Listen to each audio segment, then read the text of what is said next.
Hey everyone, Yasin here, and in this composition lesson, I'm going to be talking about low horizons and high horizons, and just how to use them and, how they affect people on a visual level and also an emotional level. So to begin with, I'm going to start with a mid-horizon. So this is when the horizon is right in the middle of the page, or if it's close to the middle. It doesn't have to be, 100% in the middle of the page, but pretty much, when the horizon is close to the middle of the page.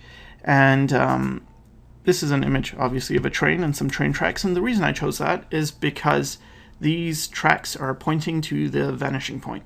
So perspective plays a big role in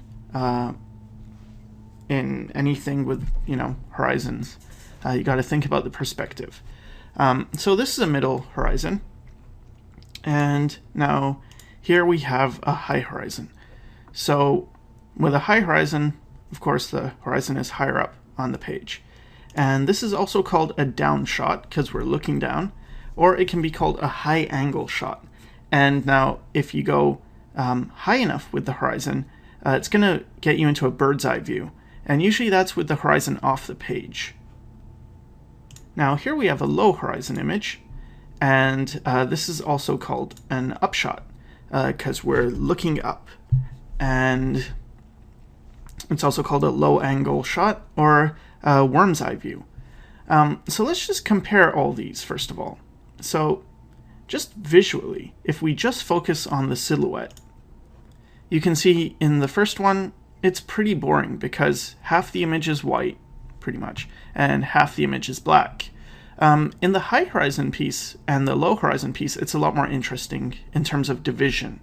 And so this works when you're, outside, and you'll notice if you watch films and the director's good, they'll tend to favor a lot of high horizon shots and a lot of low horizon shots.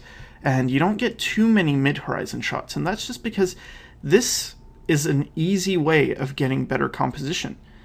Just having your horizon low on the page. And this works for film, it works for photography, and it also works for art. So using high horizons and low horizons is going to make your images more visually interesting. But you have to think about when you're going to use a high horizon or a low horizon. And that's because these compositions affect the viewer emotionally as well. And this really comes into play when you're looking at characters. So let's say we just have a middle horizon. Here's a person, and okay, we don't feel particularly anything unusual. Again, it's maybe a little bit boring, but this person's, fairly stable. Everything feels all right. But now let's look at what happens when we have a high horizon or a down shot. Suddenly, the character feels a little bit vulnerable, weak, insecure, or small. So if you want that effect, especially when you have a character on the page, you could, favor a high horizon. This can work for other things as well, for buildings, but for characters especially, or animals, looking down on them is going to make you feel like they are more weak or small.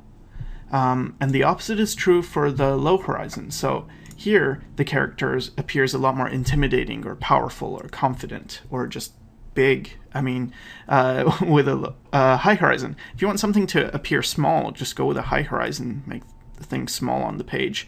And, if you want something to appear big, then, low horizon's good because you're looking up.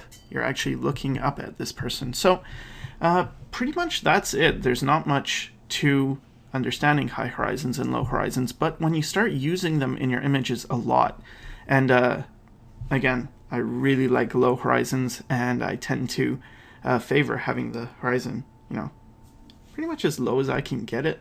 How low can you go? It really helps in composition. So for the next composition lesson, we're going to be focusing on scale. But for now, I hope this helped, and thanks for watching.